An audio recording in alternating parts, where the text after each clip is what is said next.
se alegrar. Ele é a própria luz, e as trevas vão fugir, tremer com sua voz, tremer com sua voz. Quão grande é o meu Deus, cantarei. Quão grande é o meu Deus, e todos hão de ver quão grande é o meu Deus.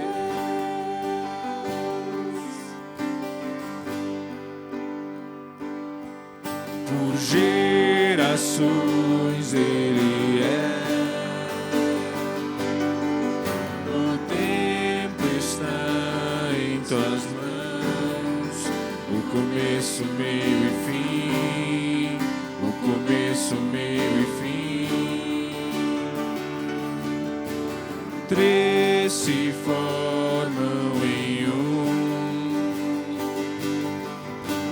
Filho, Espírito e Pai, Cordeiro e Leão, Cordeiro e Leão.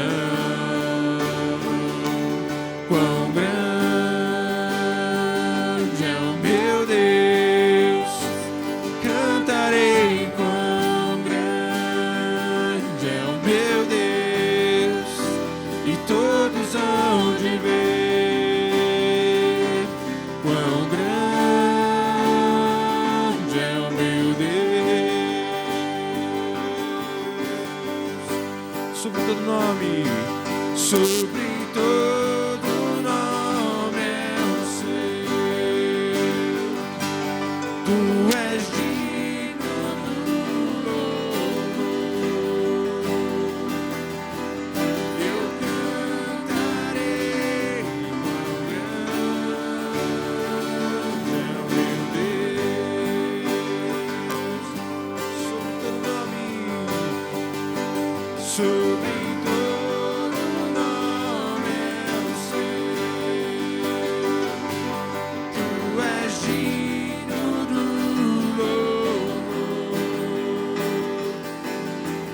E eu cantarei quão grande é o meu Deus.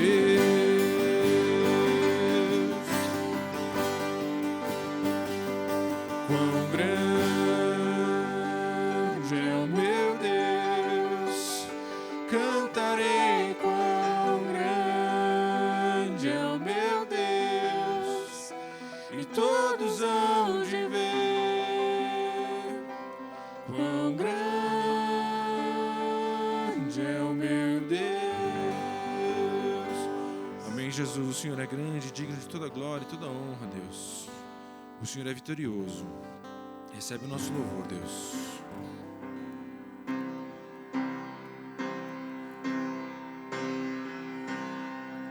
Lutamos com armas de fé, e nada irá resistir enquanto adoramos.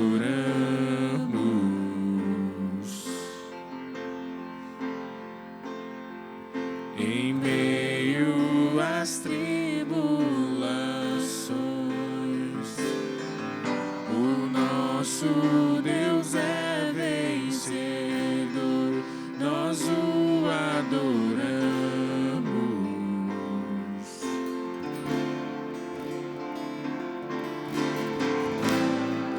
Vitorioso és, na tempestade estás, teu nome infalível é, os reinos vêm e vão, teu trono acima está,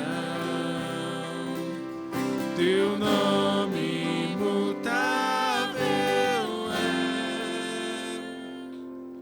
o inferno não prevaleceu.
grandioso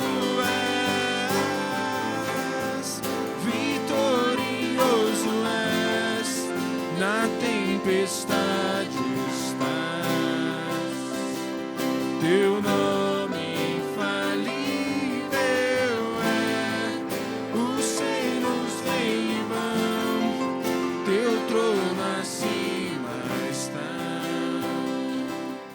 teu nome imutável é.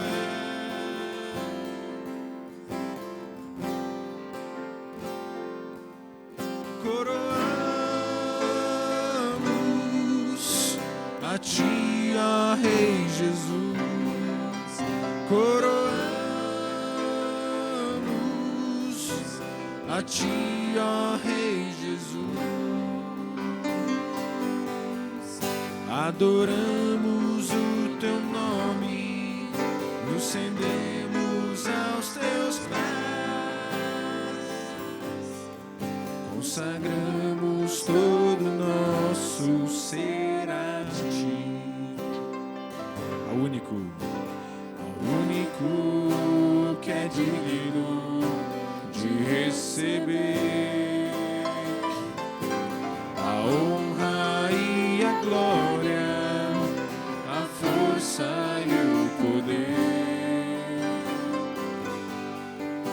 ao Rei eterno, imortal, invisível, mas real, a Ele ministramos o louvor, ao único que é digno de receber a honra e a glória, a força e o poder, ao Rei eterno, imortal, invisível, mas real, a Ele ministramos o louvor.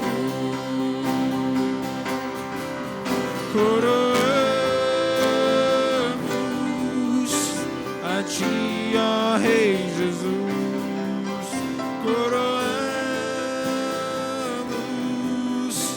a ti, ó Rei Jesus, adoramos o teu nome, nos rendemos aos teus pés, consagramos todo o nosso ser a ti, coroamos a ti, ó Rei Jesus, coroamos a ti, ó Rei Jesus, adoramos o teu nome, nos rendemos aos teus pés, consagramos todo o nosso ser a ti, consagramos todo o nosso ser a ti, consagramos todo o nosso ser a ti. Amém. Deus seja louvado nessa manhã. Pode assentar, igreja. Esse é o momento que a gente guarda para as nossas ofertas. A gente entende que as ofertas é um privilégio dos nossos membros, mas você que é visitante, não se constranja caso você queira ofertar.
Oramos pelas ofertas. Senhor, obrigado por esses recursos, obrigado pela tua bondade, fidelidade. Deus, eu oro pedindo a graça do Senhor sobre cada membro desta igreja, sobre cada um, ó Deus, que diante do Senhor, ó Deus, tem orado para que o Senhor atenda as necessidades. Oramos para que o Senhor continue com a tua fidelidade, ó Deus. Obrigado porque o Senhor é bom para conosco. Pedimos graça do Senhor na aplicação desses recursos também para que possamos investir naquilo que glorifica o teu nome, ó Pai, em nome de Jesus. Amém. Amém. Bom dia, igreja, graça e paz. Espero que vocês estejam bem, apesar da quantidade de chuva aí nesses últimos dias. É uma alegria para nós estarmos juntos aqui e também sempre uma alegria quando temos visitantes em nosso meio. E esse é o momento que nós separamos para conhecer quem nos visita pela primeira vez num culto da Nova Aliança. E se esse é o seu caso, eu gostaria que você ficasse em pé no seu lugar para que nós pudéssemos te dar um presente. Não vamos te perguntar nada, apenas para que possamos identificar você e te presentear pela sua presença. Temos alguém hoje pela primeira vez no culto da Nova Aliança? Ok, todo mundo da casa. Então, dentro da nossa vida de igreja, pensando já que todo mundo da casa, terça-feira nós temos a nossa reunião das mulheres às 19h30, né, o quinto domingo, quinta terça-feira, e vai ter uma programação especial nessa terça-feira para as mulheres. Então, você mulher está convidada. Vai ter uma oficina e um tempo de aprendizagem para confecção de bolachinhas de Natal. E a ideia disso é que não só você possa aprender para presentear outras pessoas, né, e demonstrar carinho, o amor de Jesus a essas pessoas, mas também para um tempo de comunhão como família, você ensinar os filhos, a ensinar o marido, às vezes também, né, a confeccionar ali umas bolachinhas de Natal. Mas então vai ser um evento bem especial, todas as mulheres convidadas essa terça-feira, 19h30. Quarta-feira temos a nossa reunião de oração, 19h30, e também o nosso ensaio do coral. Então, se você ainda não veio, mas quer participar do ensaio do coral, quarta-feira, 19h30, também aqui na Nova Aliança, você pode vir, é só chegar, não precisa se inscrever na secretaria, nada disso, tá bom? Agora, lembra que, para muitos que estavam aqui domingo passado, nós já falamos para um save the date, do dia 15 de novembro. E hoje, então, nós trazemos algumas informações sobre o nosso piquenique da Nova Aliança. Vai ser lá na Chácara Betel. A Chácara Betel fica em Araucária, pouco depois de passar ali o posto da Polícia Rodoviária. Então, é um lugar até de fácil acesso. Nós passaremos, então, o dia todo, começaremos às 9 da manhã e ficaremos lá como igreja, como famílias, tendo tempo de comunhão, tendo um tempo de louvor juntos. E é muito bom se você participar junto com outros irmãos. Tá? Então, como vai funcionar? Cada adulto paga R$50, isso vai cobrir os custos lá do local e também do almoço, nós teremos um almoço no local. Criança de 6 a 10 anos pagam R$30 e crianças até 5 anos não pagam. Tá? Vamos precisar também que no dia, cada família leve pelo menos 2 bebidas, pode ser refrigerante, suco, né, por família. E também nós vamos precisar de um bolo ou de um salgado para o lanche, para o nosso tempo de lanche da tarde.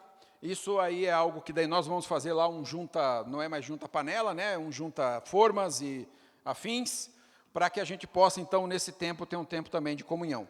Ao final do culto você pode já fazer a sua inscrição, a inscrição da sua família. O pastor Juba vai estar ali na recepção também com maiores detalhes, se você ainda perdeu alguma coisa aqui e precisar de mais informações. Mas não deixe de participar desse tempo, que vai ser um tempo muito especial, né? Já tem um tempinho que a gente não tem esse tempo juntos e será muito, muito especial. Então, reserva essa data, 15/11, nós passaremos então o dia lá na Chácara Betel, tá bom? E agora nós vamos ter o nosso momento missionário, hoje em vídeo, com o nosso querido irmão Daniel e com a sua esposa Patrícia, contando um pouco para nós daquilo que o Senhor tem feito no ministério deles na Espanha. Queridos irmãos da INA, é uma alegria participar com vocês do culto de hoje, deste momento missionário, e nós gostaríamos de compartilhar algumas coisas que Deus tem feito nesses últimos tempos. Primeiro, agradecer as orações e o envolvimento da igreja brasileira, a igreja latino-americana, com os fatos acontecidos no mês passado no Marrocos com o terremoto. A Igreja do Brasil se mobilizou, enviaram ofertas e os nossos companheiros naquela região afetada têm podido suprir as necessidades e, a partir disso, compartilhar a esperança que nós temos em Jesus. Também no trabalho local, aqui em Granada, nós estamos servindo a igreja, um trabalho de discipulado, de evangelismo e de expansão também da igreja local a outros lugares, uma visão de enviar ou apoiar missões a partir da Espanha, algo que é muito novo para uma igreja jovem nesta localidade. Nós gostaríamos de compartilhar alguns motivos de oração também e gostaria de pedir que vocês estivessem orando pela nossa família. Continuem, nós sabemos que vocês oram, mas alguns motivos específicos. Os estudos dos meninos, por exemplo, que vocês possam orar por eles, que eles possam estar guardados no Senhor. Olá, querida igreja, queria agradecer muitas orações da cirurgia que eu fiz em maio. Na verdade, não deu muito certo, vou ter que voltar para o centro cirúrgico agora em novembro e peço as orações de vocês pela minha saúde, que Deus abençoe os médicos e que dessa vez possa ser a última e que possa dar tudo certo. Um outro pedido de oração tem a ver com o que nós estamos vivendo aqui no continente, frente ao conflito do Oriente Médio. Vocês têm acompanhado na TV e há muitos conflitos nas ruas, não só da Espanha, mas na maioria dos países da Europa, o que traz muita tensão entre muçulmanos e cristãos. Que o Senhor esteja movendo os corações nesse sentido. Eu também queria pedir oração porque nós estamos renovando o meu visto, né, aqui na Espanha, já está lá na polícia, e que Deus abençoe e que possa dar tudo certo para que eu continue, né, que eles possam renovar meu visto para continuar mais um tempo aqui. E para finalizar, meus irmãos, a nossa gratidão pelos 10 anos que vocês caminham conosco. No próximo dia 6 de novembro, nós completamos uma década servindo ao Senhor na Espanha, a partir da Espanha, entre os povos muçulmanos e os espanhóis. Obrigada, querida igreja. Deus abençoe vocês. Então nós vamos orar por eles, nós vamos aproveitar também orar pela escola dominical e também orar especificamente pelo nosso irmão Miro, né, que está numa situação grave ainda na UTI. Vamos orar por ele. Ele está lutando também contra uma bactéria e a gente então ora por ele também, mas vamos orar também por essa família missionária que temos o privilégio de fazer parte do ministério deles lá na Espanha. Então ora comigo e aí ao final, né, a escola dominical já pode se dirigir às suas salas, tá bom? Senhor, nós te agradecemos pela vida do Daniel, da Patrícia, dos seus filhos e pelo ministério que eles têm desenvolvido ali na Espanha. Senhor, nós pedimos, primeiramente, que o Senhor possa renovar sobre eles, ó Deus, as forças, ó Deus, o encorajamento, a fé, o ânimo, diante dos desafios que eles têm enfrentado ali na Espanha, principalmente agora, nessa época de conflitos, ó Deus, no Oriente Médio, que acaba, ó Deus, também influenciando ali na cidade que eles têm vivido de Granada, e, ó Deus, os muçulmanos que vivem naquele lugar em conflitos muitas vezes. Pai, nós oramos para que eles, como família, possam transmitir graça àqueles que os ouvem, que eles possam amar aquele povo, que eles possam amar aquelas pessoas, e que eles sejam homens e mulheres de paz naquele lugar, Senhor. Eles, junto com outras pessoas que servem ao Senhor naquela cidade. Oramos pela renovação do visto da Patrícia, pedindo a Deus de que também todo esse processo corra bem, que ela possa ter o seu visto o quanto antes, para que eles possam continuar desenvolvendo o trabalho. Oramos também pelos seus filhos, pelos seus estudos, pedindo a Deus que eles em todo o tempo possam crescer primeiramente em graça e sabedoria e conhecimento do Senhor. E que isso, ó Deus, possa também trazer base e fundamento, para que diante, ó Deus, dos grandes desafios que eles ainda enfrentarão e já têm enfrentado, ó Deus, na escola, nos conflitos do dia a dia, eles possam também ser encorajados pelo Senhor. Deus, oramos também, te agradecendo primeiramente pelos milagres que o Senhor tem feito na vida, Deus, de tantas pessoas aqui na igreja em relação à saúde, Mas oramos especificamente pelo nosso irmão Miro nesta manhã, pedindo que também o Senhor possa intervir nessa situação, para que o teu nome seja glorificado na vida dele e a partir da vida dele. Deus, sabemos que a situação é grave e é difícil, mas confiamos de que o Senhor está no controle de todas as coisas, por isso recorremos a Ti, o único e suficiente Senhor e Salvador, ó Deus, da vida do Miro e das nossas vidas também. Deus, oramos também pela escola dominical, professores e alunos, pedindo, ó Pai, em nome de Jesus, que também a sua graça seja sobre eles e que eles possam ser, ó Deus, hoje impactados pela Tua palavra, que eles possam conhecer ao Senhor em nome de Jesus. E oramos também por nós, pedindo que o Senhor também fale aos nossos corações nessa manhã, em nome de Jesus. Amém. Escola dominical, então, pode sair.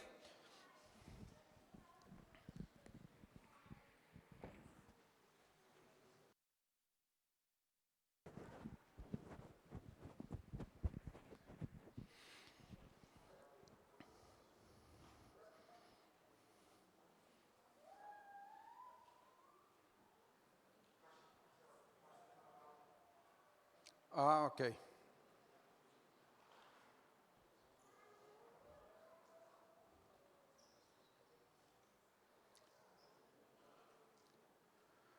Ok, só um aviso que eu esqueci de dar, não podemos esquecer também das nossas caixas de Natal dos missionários, tá? Elas estão ali na recepção do Salão Verde, elas ficarão até o penúltimo final de semana de novembro, então você pode passar ali, ver como é que estão as caixas, ver os nomes das famílias e trazer o seu presentinho, a sua lembrança para algumas daquelas famílias que nós temos parceria no ministério deles. Agora, nós temos o grande privilégio, né, de termos irmãos queridos em nosso meio. Eu tive contato com eles já há 2 semanas atrás, praticamente. Eles foram lá no escritório do Perspectivas e conversamos um pouco, e fomos muito abençoados por eles. Mas, primeiramente, nós vamos chamar um violeiro trovador, né, que é o nosso querido pastor Walter. Queria que o pastor Walter subisse aqui. Ele vai, então, tocar uma música para nós e depois eu apresento o pregador desta manhã. Que Deus te abençoe. Você quer saudar a igreja e aí depois você pode já, então, trazer. Você é casado e é do Maranhão, né? Se não me engano. É isso, né? Ele está muito bem. Bom dia, irmãos. Louvado seja o nosso Senhor Jesus Cristo e para sempre seja Ele louvado. Essa é a saudação muito comum no sertão. Está grato de estar com vocês. Eu vou cantar uma música muito comum nas igrejas, assim, que falam sobre missões para o sertão. Se chama Dia Quente de Sol. Na semana passada, em Curitiba, estava um solzinho. Não sei se vocês lembram. A gente estava lá na igreja do Xaxim e eu me iludi achando que hoje, domingo, estaria um solzinho de novo, né? Então, vamos cantar Dia Quente de Sol. Mas não é o caso, né? Eu sei que isso é comum em Curitiba, essas mudanças repentinas. Para a gente é muito mais... o clima ele fica mais estável, mas vamos cantar com alegria, falando um pouco sobre missões desta música.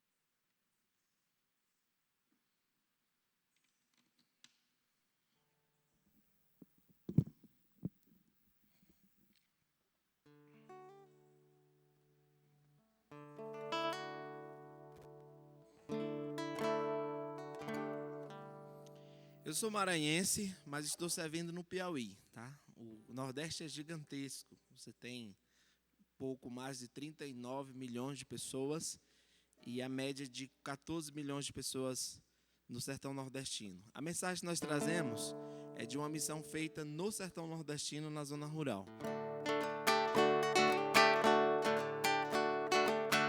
Dia quente de sol, no calor do verão, eu vou de chapéu de couro com minha Bíblia na mão. Eu vou cumprir a missão que Deus tem me ordenado. Eu vou pregar ao sertão. Vamos aprender junto? Vamos aprender essa parte, ó. Peraí. Eu vou cumprir a missão que Deus tem me ordenado. Eu vou pregar ao sertão. Tá? Pode ser essa parte?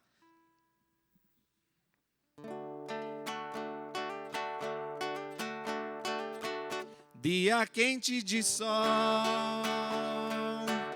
no calor do verão, eu vou de chapéu de couro com minha Bíblia na mão. Eu vou cumprir a missão, todos juntos, que Deus tem me ordenado. Eu vou pregar ao sertão. Eu vou levar a viola, fazer a minha oração, pedir que Deus me acompanhe com sua proteção. Eu vou cumprir a missão, todos juntos, que Deus tem me ordenado. Eu vou pregar ao sertão. Eu vou falar de Jesus, da sua redenção. Eu vou mostrar a sua cruz, a sua ressurreição. Eu vou cumprir a missão que Deus tem me ordenado. Eu vou pregar ao sertão que Deus tem me ordenado. Eu vou pregar ao sertão. Amém. Você quer ouvir outras músicas que falam sobre missões, sobre o sertão? Ouça o Ministério Sal da Terra, tá? Ele tem boas músicas. Muito obrigado.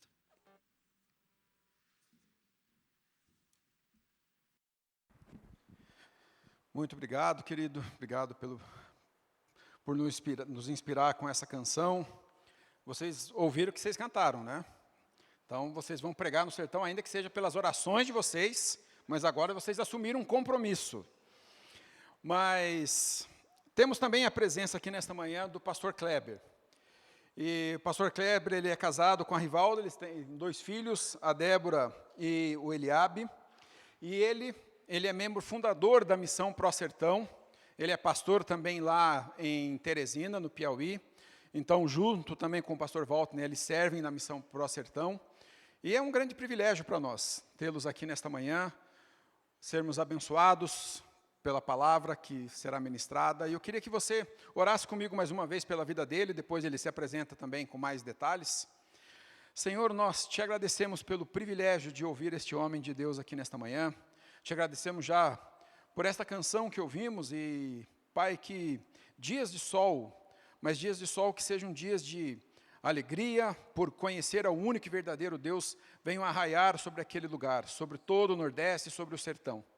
E queremos orar também, pedindo em nome de Jesus que o Senhor possa usar a vida do pastor Kleber de forma graciosa e poderosa nesta manhã, para ministrar aquilo que está no teu coração, ó Deus, em nome de Jesus. Amém.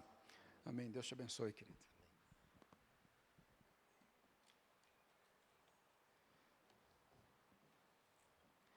Bom dia a todos. A graça e a paz do nosso Senhor Jesus Cristo transborde em cada coração. Para mim é uma alegria imensa poder estar aqui com vocês nessa manhã, poder compartilhar um pouco sobre os desafios missionários no sertão e compartilhar também um pouco da palavra de Deus com vocês. É um privilégio enorme. Eu quero aqui também agradecer pelo acolhimento. Nós estamos já 20 dias longe de casa, a saudade está apertando, né? Amanhã de madrugada, essa madrugada a gente já deve estar retornando para a nossa família. Mas durante esses dias que nós estivemos aqui, foram dias de muita graça, estivemos ali acolhidos pelos irmãos Rocha e Mirta, né? Que nos receberam muito bem e que o filho não fique com ciúme, mas nós fomos tratados como filhos ali, de verdade, e nós só temos a agradecer. Nosso coração é grato por isso. Então, nós somos da terra quente, 42 graus quando nós saímos de lá. Chegamos aqui, enfrentamos uns dias frios aqui em Curitiba. Eu acho que não sei se é porque a gente já está um pouco mais acostumado, mas nós sofremos principalmente a primeira semana. E você imagina, você sair de 42 graus, uma sensação térmica de mais ou menos 45, e aí você chegar aqui com frio, o sertanejo sofre um pouco. Mas nós estamos sobrevivendo até agora, né? E nós estamos aqui com um objetivo durante esses dias. Estivemos ali em Londrina, estivemos em Maringá, e nós estamos aqui em Curitiba, já estivemos em Vitimarsum também essa semana, e tivemos um tempo muito especial ali também. E nós estamos, quanto Missão Pro Sertão, fazendo um trabalho de mobilização nas igrejas e outros parceiros aqui no Sul. A Missão Pro Sertão é uma missão que foi iniciada, podemos dizer assim, de história. Nós temos mais de 50 anos. Se eu não estou enganado, nós estamos fazendo 60 anos agora, esse ano, que missionários suíços vieram há pouco mais de 50 anos atrás, quase 60 anos, evangelizar o sertão do Piauí e da Bahia, né, o extremo sul do Piauí e na Bahia. Eles foram responsáveis para estabelecer as primeiras igrejas evangélicas naquela região. E o que nós estamos vivendo nos últimos anos? É que os missionários suíços estão indo embora para a Europa, estão voltando para a Europa. E aí nasceu no coração do pastor Beate Rockensinger, um pastor que passou 36 anos no Piauí, trabalhando no sertão piauiense, e ele disse, a gente não pode ir embora sem deixar uma missão que pudesse estar preocupada com o povo sertanejo e envolvida na obra missionária no sertão. Então, foi quando juntamos alguns missionários e pastores, e aí fundamos a Missão Pro Sertão, e a Missão Pro Sertão esse ano, está com 10 anos. E, evidentemente, que os missionários indo embora do Brasil, também vão embora os recursos. Então, indo embora os recursos, nós estamos sendo desafiados pela missão suíça, que é a missão parceira, para que nos próximos 5 anos esses recursos podem acabar. Então, nosso desafio é que, aqui no Brasil, nós possamos levantar recursos parceiros para que possamos continuar avançando na obra missionária no sertão nordestino, certo? Então, esse é o objetivo da nossa peregrinação pelo Sul, né? Buscar parcerias para que possam caminhar juntamente conosco. E, claro, antes mesmo até da mensagem, eu preciso dizer o que nos move, o que move o nosso coração para o sertão nordestino. E eu quero ser bem breve em relação a isso. Nós louvamos a Deus porque nos últimos 15 anos nós estamos percebendo o movimento da igreja brasileira olhando para o sertão. Nos últimos 15 anos. Isso é motivo de louvor, né, de dar glória ao Senhor. Mas se nós voltarmos há pouco mais de 15 anos atrás, em conferências missionárias, pelo menos as que eu andava e participava, não se ouvia falar do desafio do sertão. Não se ouvia falar. Então, o sertão nordestino ficou por muito tempo esquecido, não só por iniciativas públicas, mas também pela igreja brasileira. Eu costumo dizer que o sertão nós podemos comparar com uma Samaria no tempo de Jesus. A igreja ainda não passava, os judeus não passavam por Samaria, né? Eles davam uma volta, mas não passavam por Samaria. Então, por anos, nós percebemos isso, que a igreja ela não passou pelo sertão, né? Não passou pelo sertão. Eu gostava muito de olhar os mapas das denominações, onde ficavam cada igreja, onde elas estavam localizadas no Nordeste. E se você encontrar isso ainda em algumas denominações, você vai perceber que há um grande número de pontinhos, de igrejas na região litorânea do Nordeste, né? E nos grandes centros. Quando você vai para o sertão, que é o centro do Nordeste, mais ou menos ali, você percebe a escassez dessas igrejas nessas regiões.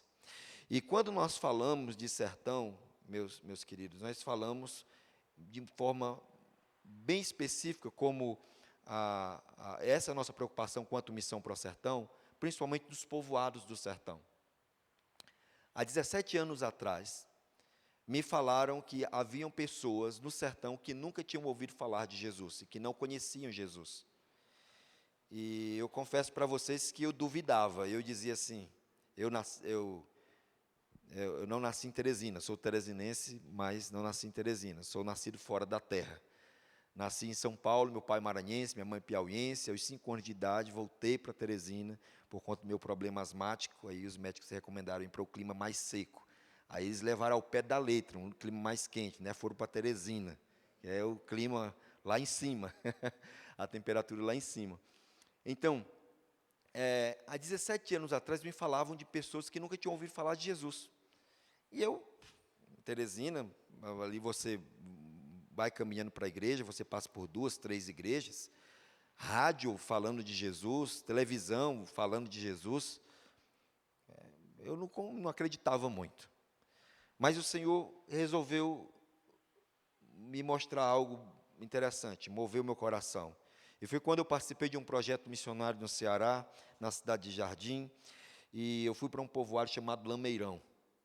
E nesse povoado Lameirão, nós chegamos na casa de uma senhora, e como toda boa cearense, né, do sertão, tinha no canto da parede uma imagem de mais ou menos 1 metro, num canto da parede, outra imagem no outro canto, de mais ou menos 1 metro, e um quadro na parede com aquela imagem de Jesus, os olhos azuis, bem americanizado, né, parecendo um curitibano.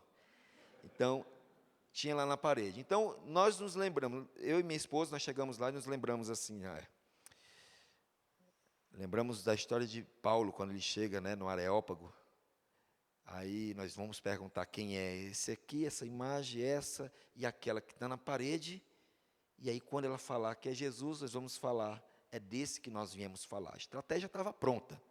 E detalhe, ainda havia uma Bíblia aberta com uma estrutura de vidro em cima de uma mesa. E nós perguntamos quem era o primeiro personagem, meu padrinho Padre Cício, normal, o outro, Frei Damião, e nós perguntamos quem era aquela imagem que estava na parede. Aquela senhora olhou e ela disse, eu não sei, minha filha trouxe de São Paulo, me deu de presente e eu coloquei ali na parede, em meio a outros quadros, outras imagens que tinham ali. E ela era maior de todos ali. E aí nós perguntamos, a senhora não conhece, a senhora já ouviu falar de Jesus? E ela pensou, não, nunca ouvi. Ela até pensava, ela até imaginou, ela pensou, começou a pensar, porque ela não conhecia nem ninguém com o nome de Jesus ali na região. E ela nunca tinha ouvido falar de Jesus.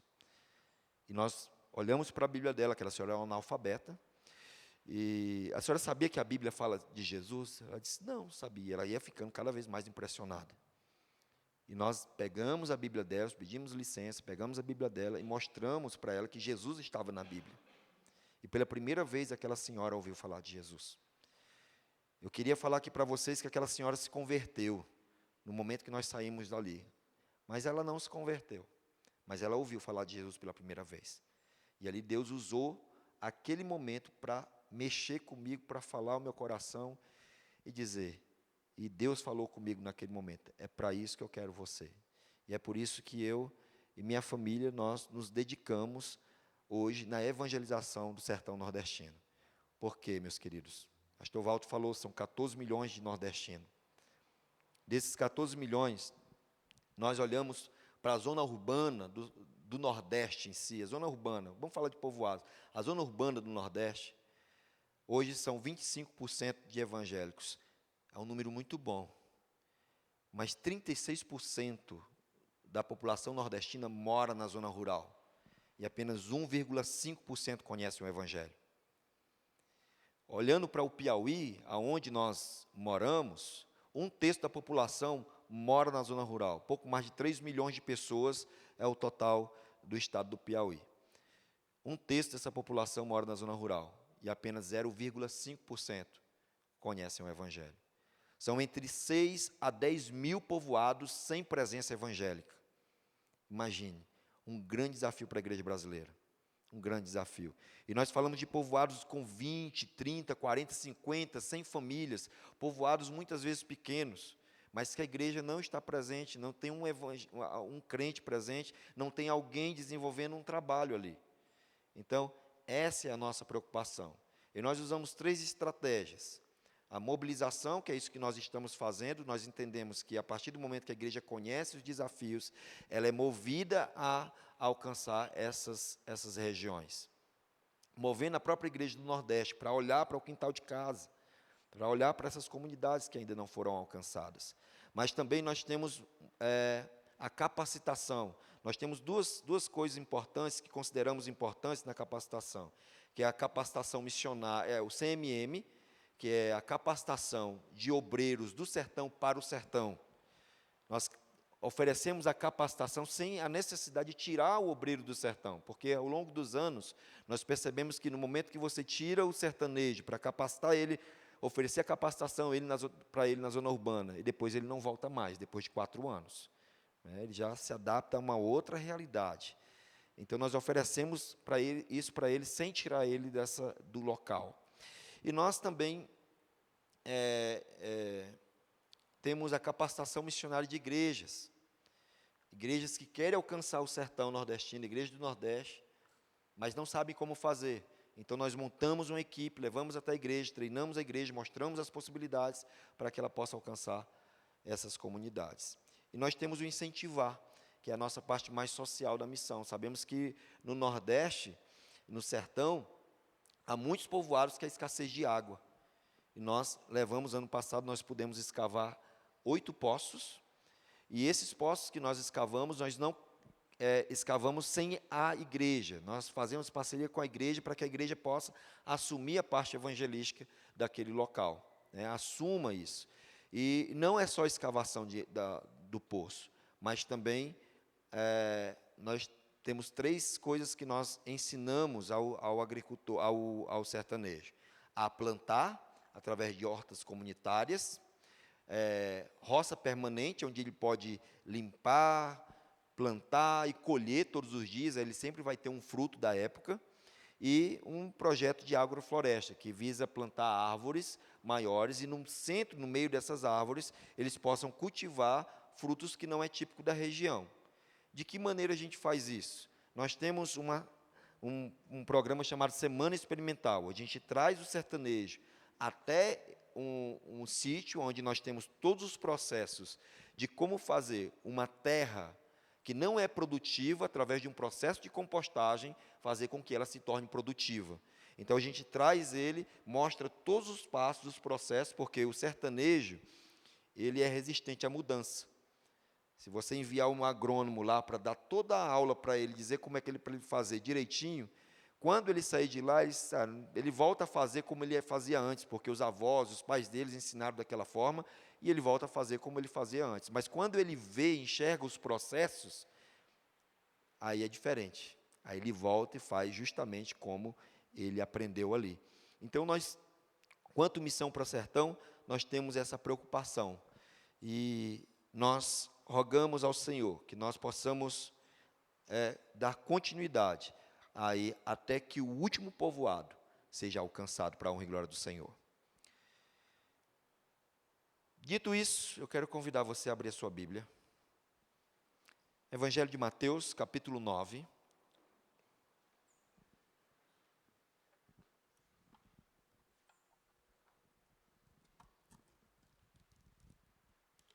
A partir do versículo 35.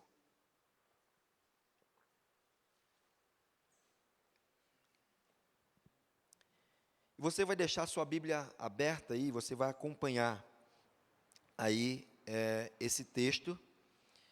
Nós queremos trabalhar um pouquinho sobre a grande seara, esquecida, mas olhando especificamente para o grande exemplo de Jesus. Quando nós olhamos Mateus capítulo 9, a partir do versículo 35, tá bom? Mas quando nós olhamos para o Evangelho de Mateus, e eu quero que a gente visualize agora aqui a trajetória de Jesus, a caminhada de Jesus. E não só como Jesus caminhou, mas como nós não podemos perder de vista também aquilo que Jesus estava fazendo com os seus discípulos. A partir do capítulo 5 de Mateus, nós vemos Jesus no Sermão do Monte, expondo toda a doutrina, ensinando aos seus discípulos, aqueles que estavam em sua volta.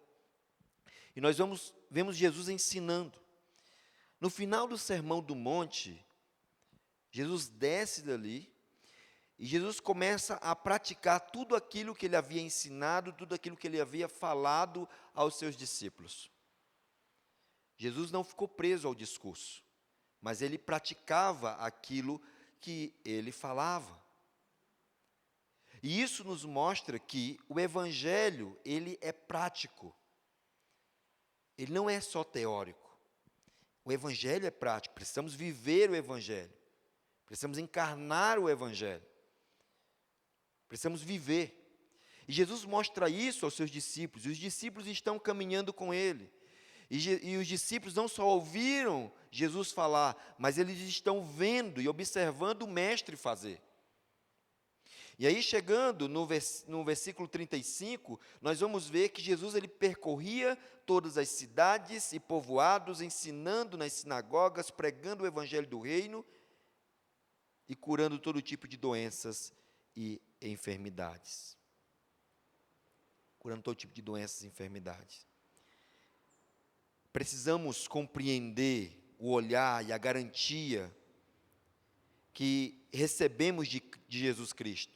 Olhemos desde o Sermão do Monte, a prática de Jesus, com atenção também aquilo que ele está fazendo aos seus discípulos.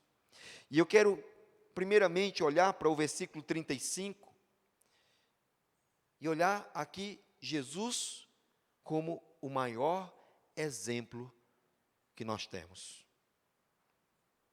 Atente para a primeira frase aí, e percorria Jesus todas as cidades e povoados, ou seja, toda a região, urbana e rural. Nós vemos Jesus percorrendo todas as regiões sem esquecer um lugar sequer. A igreja sertaneja, urbana, podemos dizer aqui, alcançando povoados sem que ninguém seja esquecido. A igreja brasileira olhando todos os lugares sem que ninguém fique para trás. Não é isso que Jesus fala aos discípulos quando ele está sendo assunto aos céus? Quando ele diz, e recebereis poder ao descer sobre vós o Espírito Santo, e sereis minhas testemunhas, tanto em Jerusalém, como em toda a Judéia, Samaria e até os confins da terra. É tanto aqui, ali, como a gente diz lá no Nordeste, acolá. É em todas as regiões. A igreja, ela deve ter esse olhar para todos os segmentos que necessitam ouvir o Evangelho. Quando olhamos, por exemplo, para o exemplo de Jesus percorrendo todos os caminhos, nós vemos Jesus quebrando paradigmas. Quando ele atravessa Samaria, por exemplo, com os discípulos, e ele tem aquele encontro especial em João capítulo 4 com a mulher samaritana. Uma mulher que estava ali, só ela, em um povoado, em um lugar afastado, para pegar água. E Jesus tem tempo com aquela mulher. Quando nós olhamos para Atos capítulo 8, versículos 26 a 29, quando o Espírito Santo tira Filipe do meio de uma multidão e ele leva para um eunuco etíope, porque ele não tinha alguém que explicasse, que ensinasse o evangelho para eles, e ele compartilha para aquele eunuco em um lugar deserto. Veja só que maravilha. Deus, Ele não... Jesus nos mostra que todas as regiões, todos os lugares precisam ser alcançados. Até o último homem. Agora, no mês de agosto, aconteceu algo bem interessante em alguns dos povoados que nós trabalhamos de forma direta. Em um povoado chamado Irapuá, nós fazemos lá um trabalho de evangelização e nós estávamos fazendo estudo bíblico com uma senhora chamada Rita, Dona Rita. A mãe dela, a filha dela, depois do terceiro, mais ou menos, terceiro estudo bíblico que nós estávamos indo lá, eu e minha esposa, a filha dela proibiu Dona Rita de nos receber e de que a gente pudesse transmitir para ela ou ensinar a ela sobre a palavra de Deus, sobre quem era Jesus. E Dona Rita ficou toda envergonhada e dizendo que, compartilhando isso, que a filha não permitia, a filha morava no mesmo terreno que ela lá, em frente à casa dela. Mas Deus é tão bom, meus irmãos, que nós não deixamos de visitar a Dona Rita. E um dia nós fomos com uma irmã e ela começou em frente à casa, na calçada da casa da filha dela, o nome da filha dela é Virgínia, começou a compartilhar com a criança uma história infantil. E Virgínia estava na porta olhando o que era que estava sendo compartilhado ali. E nós percebemos que Virgínia começou a se emocionar com a história que estava sendo contada para as crianças que estavam na calçada dela. As lágrimas desceram. Virgínia depois nos procurou e nos apresentou o filho dela. O nome do filho dela é Gabriel. 18 anos o Gabriel. E Gabriel nos trouxe um Novo Testamento com Salmos e Provérbios dos Gideões. E Gabriel havia lido aquele Novo Testamento inteiro. E ele tinha perguntas a respeito da reconciliação. E nós começamos a compartilhar o Evangelho com Gabriel. E isso me faz lembrar do etíope eunuco. Gabriel estava com sede do Evangelho. Nós perguntamos se ele queria um estudo bíblico, fazer um estudo bíblico com a gente. E ele aceitou. E eu tinha uma Bíblia completa, Novo Testamento, Velho Testamento, entreguei para Gabriel. Ó, daqui a 15 dias a gente vem para continuar, para a gente começar os estudos. Chegamos depois de 15 dias, Gabriel já estava em Êxodo, lendo mais de 3 capítulos por dia. Quando eu cheguei no domingo na igreja, eu disse, olha, eu encontrei uma pessoa que está lendo a Bíblia mais do que muito crente, aqui na igreja. Gabriel com sede do Evangelho. A mãe dele também quis o estudo, e ela começou a fazer estudo. E nós estamos nesse processo agora com eles. E lembro que uma semana antes de viajar para cá, nós chegamos na casa do Gabriel para ministrar. Ele estava, mas a mãe dele não estava. A mãe dele tinha ido fazer compra na cidade. E nós fizemos o estudo com o Gabriel. E depois, por volta de meio-dia que ela tinha chegado, ela correu atrás da gente para querer fazer, porque ela não queria ficar sem fazer o estudo bíblico. Veja como Deus muda, né? Virgínia que não queria que a mãe dela aprendesse sobre Jesus. Agora Virgínia está correndo atrás da gente, querendo ouvir sobre Jesus. O sertão, meus queridos, é um lugar de portas abertas. Isso não quer dizer que as pessoas são fáceis de conversão, porque lá eles vivem uma religiosidade autoconstruída, embora se declarem católicos, mas eles misturam o catolicismo com o candomblé, o espiritismo, o animismo indígena. Só para você ter uma ideia, o sertanejo ele não tem nenhuma dificuldade, nenhum peso de consciência. De manhã ele está numa missa, à tarde ele recebe a oração de um crente e à noite ele está no terreiro de macumba. Então, ele mistura, é uma miscelânea de crenças. E isso forma a religiosidade sertaneja. Isso está muito atrelado à questão cultural. Mas que maneira nós vencemos isso? Repare o texto. Jesus ele percorre todas as cidades e povoados, ensinando nas sinagogas. O ensino deve ser sempre a nossa prioridade. Eu digo que para evangelizar um sertanejo, nós precisamos fazer uma desintoxicação religiosa. De que maneira? Apresentando um antídoto, que é Jesus. Porque a partir do momento que você apresenta quem é Jesus, e que Jesus estava na criação, ele vai perceber a grandeza de quem é Jesus. Precisamos ensinar, até que todos ouçam. A prática só pode vir após o ensino. Veja que Cristo, ele não abandona o templo. Ele não abandona o templo, ele aproveita cada oportunidade para ensinar.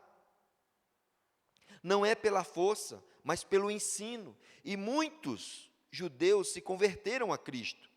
O próprio apóstolo Paulo entendeu isso, e se você olhar a trajetória evangelística do apóstolo Paulo, era justamente essa estratégia que ele chegava. Onde ele chegava, o primeiro lugar que ele procurava era uma sinagoga, para ensinar. Para ensinar. E é isso que nós devemos fazer. Eu penso que quando nós estamos reunidos aqui, nós estamos pegando uma porção de Deus, nós estamos recebendo esse ensinamento, para que, a partir do momento em que nós saímos pelaquela porta, nós estamos entrando efetivamente no nosso campo missionário. Nós estamos entrando no nosso campo missionário. Olha o que diz, o apóstolo Paulo diz a Timóteo, na segunda carta a Timóteo, capítulo 2, versículo 1 e 2. Quanto a você, meu filho, fortifique-se na graça que há em Cristo Jesus. O que você ouviu de mim na presença de muitas testemunhas, isso mesmo transmita a homens fiéis e idôneos para instruir a outros. O ensino da palavra é muito importante, deve ser uma prioridade para nós. Mas o texto prossegue, e pregando o evangelho do reino. Atentem bem, pregando o evangelho do reino, é isso que o texto diz, que Jesus estava fazendo, não o evangelho do homem. Pregando o evangelho do reino, não o evangelho do homem. Nós estamos vivendo em tempos em que há uma enxurrada de doutrinas completamente estranhas ao evangelho, que na verdade não é o evangelho, mas é um falso evangelho, onde as mensagens estão se tornando cada vez mais autoajuda do que, de fato, a pregação genuína da palavra do reino. Há um massagear do ego. Mensagem de que nós iremos ganhar e vencer sempre. Mas proclamar o evangelho é completamente diferente disso. Porque a proclamação do evangelho, as boas novas de salvação, essa é a nossa mensagem e missão, pregar a palavra de Deus. E precisamos estar encorajados como igreja e continuar desenvolvendo o nosso papel de proclamadora do evangelho do reino em toda parte, em todas as regiões, cidades e povoados. O evangelho precisa ser proclamado de verdade. O que é o evangelho? O evangelho é a boa notícia de que existe salvação em Cristo, de que as ovelhas agora podem ter o seu pastor,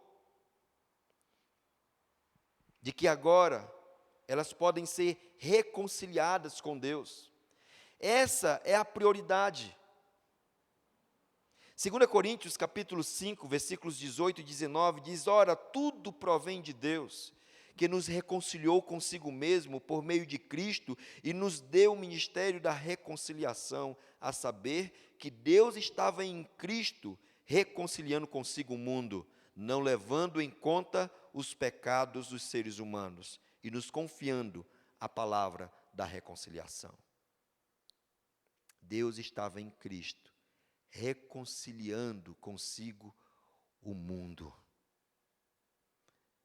E não só isso, ele reconcilia o homem com Deus, mas ele entrega para nós essa palavra, essa mensagem, essa responsabilidade de compartilhar o Evangelho com outras pessoas. Nós, como igreja, somos instrumentos nas mãos do Redentor para ajudar, auxiliar nessa reconciliação do homem com Deus. Não é que nós seremos o agente da reconciliação, porque o agente continua sendo Cristo. Mas somos instrumentos para levar essa mensagem que reconcilia o homem com Deus. Mas o texto de Mateus, capítulo 35, continua: curando toda sorte de doenças e enfermidades. Ora, aqui existe uma preocupação de Cristo. Nós vimos Jesus percorrendo cidade e povoados, ensinando, proclamando, e agora nós vemos ele curando toda sorte de doenças e enfermidades. Aqui existe uma preocupação de Cristo com o homem todo, e não somente com a alma dele. Aqui entendemos que a missão de Cristo requer de nós também uma preocupação com as necessidades básicas do homem, com o cuidado integral do ser humano. Ora, nós chegamos imagina você chegar em um povoado, que há escassez de água, e você dizer para aquele sertanejo que Jesus é a água viva. Ele não sabe o que é água viva, gente. Ele sabe que água é difícil de conseguir. Muito difícil. Agora você fala para um senhor como o seu Manelinho, de 53 anos, num povoado chamado Pau de Birro, em Anísio de Abreu, no Piauí. 53 anos. Primeira vez que ele tomou banho de chuveiro. Tem um vídeo dele, o chuveiro saindo, a água saindo do chuveiro, e ele com roupa e tudo tomando banho, dizendo 53 anos, primeira vez que está tomando banho de chuveiro. Alegre, feliz. Faz sentido agora dizer para o seu Manelinho: Jesus é a água viva, que refresca a alma, assim como ele está fazendo com o seu corpo agora, seu Manelinho. Jesus se preocupava também com o homem. Veja que Jesus, ele curava toda sorte de doença e enfermidade, ele atendia as pessoas. Atender às necessidades básicas do homem, ajudá-lo a desenvolver iniciativas que promovam a dignidade e auxiliar em suas enfermidades. Quando Jesus conta a parábola do bom samaritano, ele não está simplesmente dizendo que nós precisamos fazer essas ações por fazer. Tampouco que elas salvam, mas que o nosso discurso, ele deve ser prático. Nós precisamos praticar aquilo que nós estamos proclamando. O Evangelho é prático, sempre foi e sempre será. É por isso que, de forma prática, nós precisamos ser facilitadores para que igrejas possam se unir para fazer missões, tanto aqui, ali e acolá, em todos os lugares. Precisamos ter esse olhar. E eu quero convidar você agora para o versículo 36, onde nós vamos perceber o nosso olhar missional, que é olhar como Jesus olhou para as multidões. Eu sempre digo que, se você quer conhecer uma realidade, se compadecer daquela realidade, para que aquilo mova o seu coração, vá lá e veja. Mas nós precisamos olhar como Jesus olhou. Olha o que diz o texto: vendo ele as multidões, compadeceu-se delas. Compadeceu-se delas.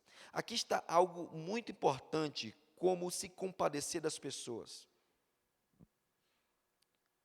Agora, como se compadecer das pessoas sem olhar para as pessoas? Precisamos olhar para as pessoas. Às vezes, a impressão que dá é que muitos de nós estamos andando por aí de cabeça baixa e não olhamos para os lados e nem para a frente. E quando eu falo isso, eu estou falando de olhar para as necessidades das pessoas. E eu não estou falando das necessidades físicas ou sociais, mas da necessidade espiritual. Porque independente se a pessoa é rica ou ela é pobre, se ela não tiver Cristo no seu coração, ela vai para o inferno. E nós precisamos aprender a olhar para as pessoas com o olhar de Jesus, com o olhar de compaixão. Olhar de compaixão para a condição dessas pessoas. Não é por acaso que Jesus exorta os seus discípulos a erguer os olhos e ver os campos, ou seja, ver as pessoas. João 4, a partir do versículo 35, Jesus chama os discípulos a erguer os seus olhos. Nós precisamos constantemente erguer os nossos olhos. Levantem os olhos, vejam os campos, pois estão maduros para a colheita. Jesus olha para as pessoas, sente compaixão. E eu pergunto, você consegue sentir compaixão das pessoas por onde você passa? Seja no seu ambiente de trabalho, seja na faculdade, seja onde você estiver, você consegue olhar para as pessoas e saber, olha, ela não tem Cristo, ainda ela não compreendeu o Evangelho de Cristo. Você consegue sentir compaixão delas?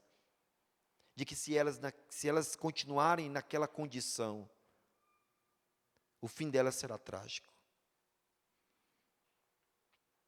Então Jesus olha para as pessoas, para essas pessoas, e ele sente compaixão. Você consegue olhar para a pessoa e saber que se ela morrer naquele estado, ela irá para o inferno e não se compadecer delas? Ou nós nos acostumamos com o Evangelho apenas para nós e sem nos compadecermos de outras pessoas? Quando olhamos para os índices, por exemplo, dos não alcançados no sertão, me convenço ainda mais de que precisamos enxergar o sertanejo. É preciso erguer os olhos, levantar a cabeça, ver as necessidades que estão em nossa frente, o povo da zona rural, se compadecer deles. A palavra-chave aqui é compaixão. A compaixão só se tem quando nós enxergamos a realidade, ou seja, erguemos os nossos olhos. Mas o que Jesus enxerga? Olhando para o texto, porque eles estavam aflitas e exaustas, como ovelhas que não têm pastor. Sem um pastor, sem alguém que direcione, as ovelhas se perdem, se ferem, não tem direção. Essa é a situação dos não alcançados hoje. O povo, não somente o povo sertanejo, mas muitas outras pessoas que não têm Cristo. E aquelas que não têm Cristo, não têm direção. O desespero impera. A dor, a falta de paz, a insegurança. Não há esperança. A condição do homem sem Cristo, ela é arrasadora. Jesus enxergou a aflição das ovelhas. Ele enxergou essa aflição. Ele enxergou a exaustão das ovelhas. Ele viu que essas ovelhas estavam perdidas. Precisamos enxergar a aflição daqueles que não têm pastor, que não conhecem o supremo pastor e estão exaustas sem direção. Ora, o texto prossegue. Então, se dirigiu aos seus discípulos, e ele disse, versículo 37, a seara na verdade é grande, mas os trabalhadores são poucos. Essa é uma realidade. É por isso que nós não podemos perder de vista os discípulos, porque tudo isso que Jesus está fazendo aqui, ele está mostrando para os discípulos o que é que precisa ser feito. A seara, na verdade, é grande, mas os trabalhadores são poucos. Aqui indica o tamanho da missão, a dimensão. Quando nós olhamos para os índices, por exemplo, nos segmentos hoje no Brasil menos alcançados, os indígenas, 164 etnias ainda não consideradas não alcançadas, sendo que 99 continuam sem nenhum engajamento da igreja. Olhando para os ribeirinhos, as pesquisas mais recentes apontam que a ausência da igreja é em cerca de mais ou menos 10 mil comunidades. Os ciganos, há pouquíssimo envolvimento missionário para o alcance desses segmentos. Apenas 1% da população cigana declara-se crente no Senhor Jesus Cristo. Os sertanejos, já falei, são entre 6 a 10 mil povoados sem a presença evangélica. Os quilombolas, estima-se que 2 mil comunidades permanecem sem a presença da Igreja de Cristo. A diáspora, ou os imigrantes, há no Brasil uma boa representação de imigrantes de aproximadamente 100 países, com uma população total de 300 mil pessoas que precisam ser alcançadas. Os surdos, menos de 1% dos surdos declaram a sua fé em Jesus Cristo. E aí nós temos também os segmentos socioeconômicos. Os mais ricos, os milionários, que são pobres, porque não têm Cristo nas suas vidas. E os mais pobres e miseráveis. Provérbios capítulo 22, versículo 2 diz que o rico e o pobre têm algo em comum. O Senhor é o Criador tanto de um como do outro. Precisam ser alcançados. Segmentos que necessitam do ensino, que o Evangelho seja proclamado, que necessitam do abraço da igreja. A dimensão, meus queridos, indica que a tarefa não é fácil.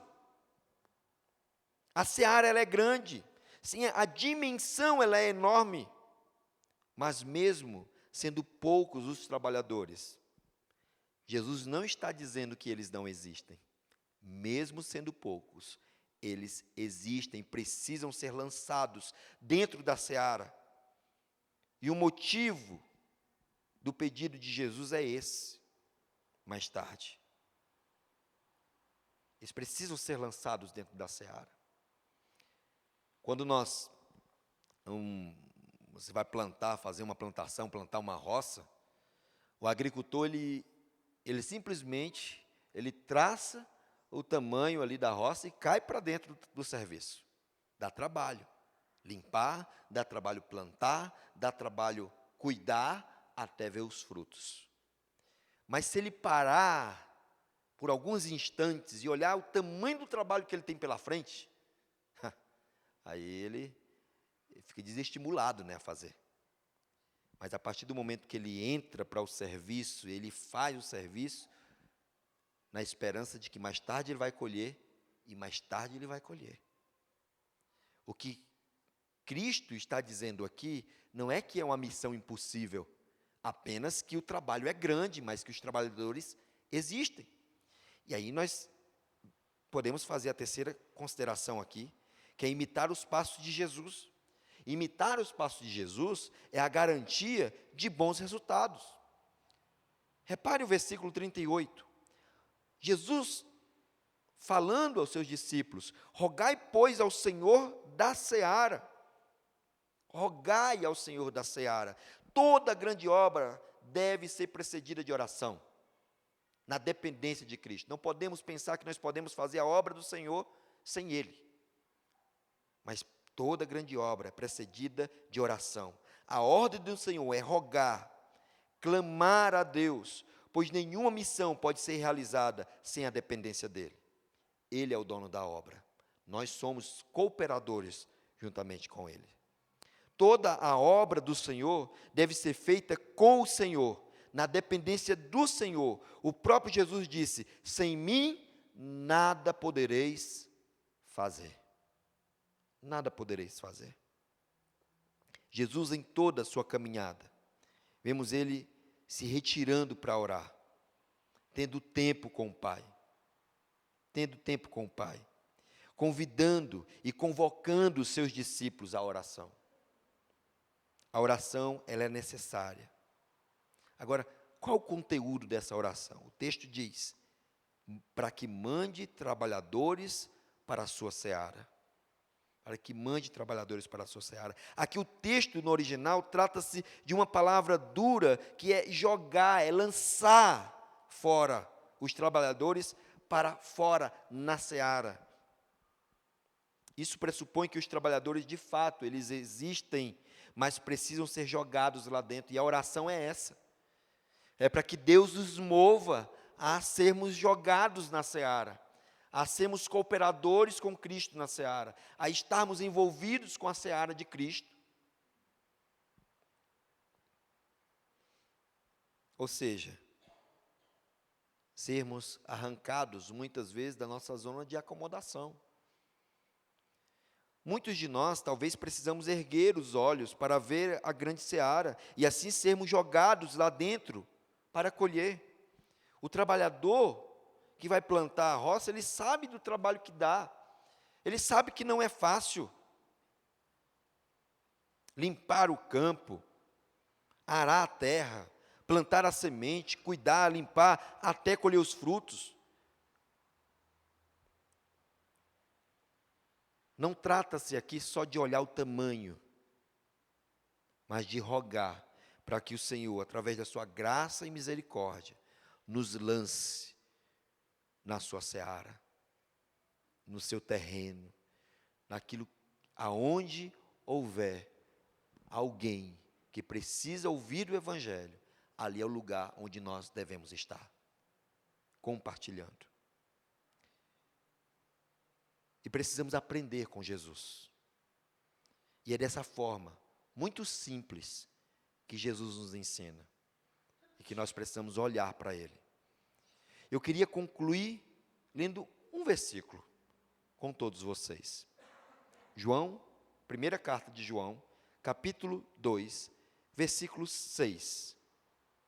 E se puder projetar aqui, eu ficaria muito feliz. Eu queria que todos nós pudéssemos recitar juntos esse versículo.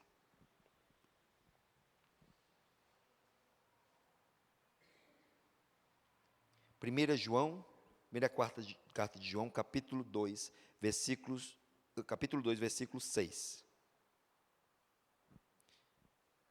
Que diz: quem diz que permanece nele, esse também deve andar assim como ele andou. Vamos ler juntos, irmãos? Versículo 6. Vamos lá? Quem diz que permanece nele, esse deve também andar assim como ele andou. Glória a Deus por isso. Feche seus olhos por alguns instantes. Vamos orar ao Senhor. Santo Deus e Pai, muito obrigado, Senhor. Obrigado pelo teu cuidado. Obrigado porque o Senhor nos mostra, através da tua caminhada, Senhor Jesus, aquilo que nós devemos fazer e como devemos fazer. Muito obrigado, Senhor, porque o Senhor não nos deixa caminhar sozinhos. A obra é tua, o trabalho é teu. E somos cooperadores juntamente contigo. Que todos nós possamos ser usados pelo Senhor e possamos ter prazer, ó Deus, em sermos usados por Ti para a proclamação, para o ensino, para a proclamação do Teu reino a todos aqueles que precisam ouvir da Tua palavra. Em nome do Senhor Jesus. Amém. Amém. Muito obrigado, meus irmãos. Que Deus abençoe cada um de vocês. Eu quero só informar que ali fora a gente trouxe alguns materiais. Nós temos um livro, A Esperança para o Sertão, que foi lançado agora em agosto. Lá você vai encontrar todos os dados que mais de atualização sobre os desafios missionários do sertão, mas também é um livro que fala sobre liderança e cuidado missionário. Tá? Temos outros livros ali também e algumas camisetas. Então, se você tiver interesse, você pode nos procurar logo após o término aqui. Obrigado. Deus abençoe. Obrigado, querido. Deus abençoe. Eu ia dar justamente esse aviso que eles estão com os materiais ali fora, que você pode também ter mais informações sobre o Ministério Pro Sertão, sobre a missão. E não deixe de passar ali, então, também para ter essas informações, ver os livros, as camisetas. Que Deus abençoe cada um de vocês. Um abençoado domingo. Aqueles que estarão aqui hoje à noite, nos vemos então à noite. E uma ótima semana. Deus abençoe a todos.